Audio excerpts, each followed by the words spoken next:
చేతకాని ప్రభుత్వాల వల్ల చేతకాని నాయకుల వల్ల రోడ్డుకి ఎక్కాల్సి వచ్చింది. ఇది ఎవరి తప్పిదం? ఓట్లేసి గెలిపించిన ఓటుల తప్పిదమా?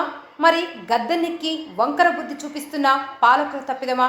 మరి గత 10 రోజులుగా రిలే నిరాహార దీక్షలో కూర్చున్నాము, అయినా ఏ ఒక్క నాయకుడు కానీ అధికారులు కానీ స్పందించలేదు.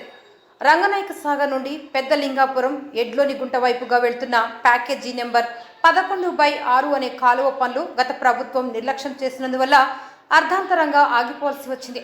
కాబట్టి గత ప్రభుత్వాన్ని వద్దనుకుని మరి కొత్త ప్రభుత్వాన్ని ఎన్నుకున్నప్పటికీ ఈ ప్రభుత్వంలో కూడా అదే పొరపాటు, అదే నిర్లక్ష్య వైఖరి ధోరణి జరుగుతోంది. అంటే మా రైతులమంటే మీకు అంత చిన్న చూపా? ఎమ్మెల్యే గారు వచ్చి మాకు స్వచ్ఛమైన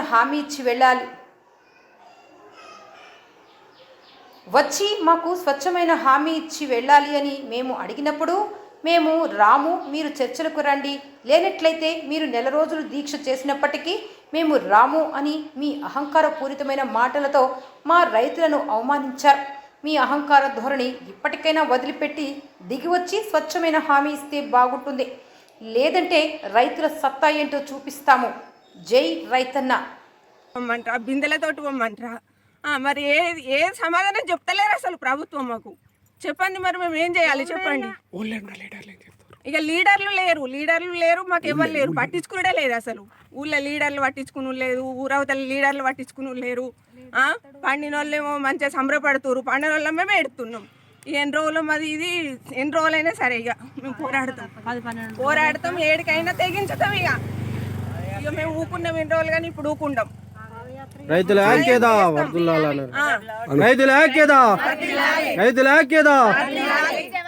జై కిసాన్, జై కిసాన్. ప్రభుత్వాన్ని అడగాలి, మేము ప్రభుత్వాన్ని అడగాలి, ఇస్తారా ఇయ్యరా?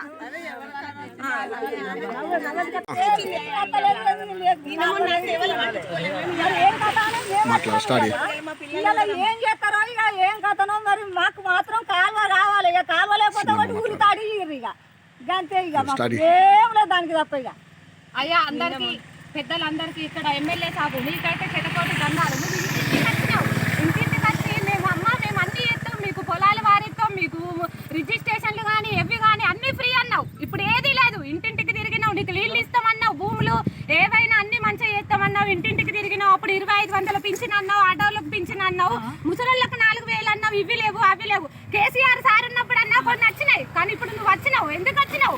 మాకు నీ రాజకీయం ఎందుకు? మాకు ఇప్పుడు వచ్చి మాకు ఏం చేస్తున్నావు? మా భర్తలను మేము దేశాలు పంపించి కూడా అయ్యో ఇక్కడ నీళ్లు లేవని మా భర్తలను దేశాలు పంపించి మేము ఇక్కడ కైకిలు కంబడి చేసుకొని బతుకుతున్నాం. అయ్యో భూమిలో కనీసం పొలం బాయిలలో కొన్ని నీళ్ళు వస్తానన్నా మక్కో జొన్నో ఏదో వేసుకొని బతుకుదామని అనుకున్నాం. కానీ కనీసం గజం నీళ్లు లేవు, అర్ధ గజం నీళ్లు లేవయ్యా. నువ్వెందుకు ఈ కాలువ స్టార్ట్ చేసి 10 సంవత్సరాలు అవుతుంది. ఇక చూసినాం మా అన్నదమ్ములు అందరూ మా అక్క చెల్లెళ్ళు అందరూ 10 రోజుల నుండి పోరాడుతున్నారు, రిలే నిరాహార దీక్ష చేస్తున్నారు. కానీ ఒక్కరు కూడా స్పందించలేరు. ఎమ్మెల్యే సారు నువ్వు ఉన్నావా లేవా? మా ఊరికి ఎందుకు వచ్చినావు? ఈ లీడర్లు అందరూ ఏమైంది? అప్పుడు ఉన్న లీడర్లు ఇప్పుడు ఎందుకు లేరు? ఇప్పుడు మా నిరాహార దీక్షకి ఎందుకు వస్తలేరు? అప్పుడు ఇంటింటికి తిరిగి అమ్మ కాంగ్రెస్ కానీ మేము అందరం అక్క చెల్లెళ్ళు అందరం మోసపోయినాం. నువ్వు 2500 వేస్తా అని చెప్పినావు, బీడీలో పెంచినన్నావు, ఇదన్నావు అదన్నావు, ఏది లేదు. కనీసం మా భూముల కాడ అమ్మ మేము కాలువ తీస్తామని చెప్పినావు, కాలువ లేదు. మీకు పంటలు పొలాలు వండడానికి అమ్మ మేము నీళ్ళు ఇస్తామన్నావు, ఇవి ఇస్తా అన్నావు, ఏవీ లేవు.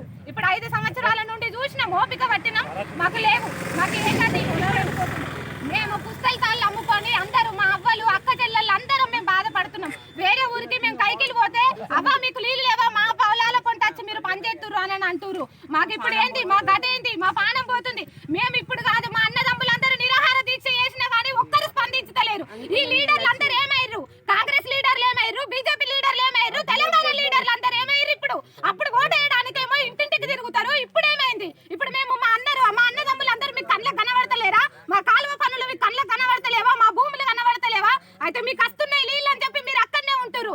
మా సైడ్ ఏం కాదా? మా కాలువ పనులు పోనీయా? 12 మరి 12 రోజుల నుండి 12 ఊర్లకు నీళ్లు లేవు. మరి 12 ఊర్లు రామోజీపేట, బదనపల్లి ఇవన్నీ బట్టి నీళ్లు లేవు, బస్వాపూరు ఇవన్నీ బట్టి నీళ్లు లేవు. మరి మీరు అందరూ ఏం చేస్తారు? ఇప్పుడు ఎలక్షన్లు వచ్చినాయి అంటే ఊరు ఎక్కడున్న లీడర్లు అయినా మా ఊరికి వచ్చి ఓటేయాలని బతిలాడతారు. మరి ఇప్పుడు ఏమైంది? మరి మమ్మల్ని ఏం చేయమంటారు? మరి మేము ఇప్పుడు మరి రాజన్న గుడి మీద అడుక్కొని తినమంటారా? గత ప్రభుత్వం 15 ఏళ్ళ టీఆర్ఎస్ కూడా ఏం చేయాలని చెప్పు.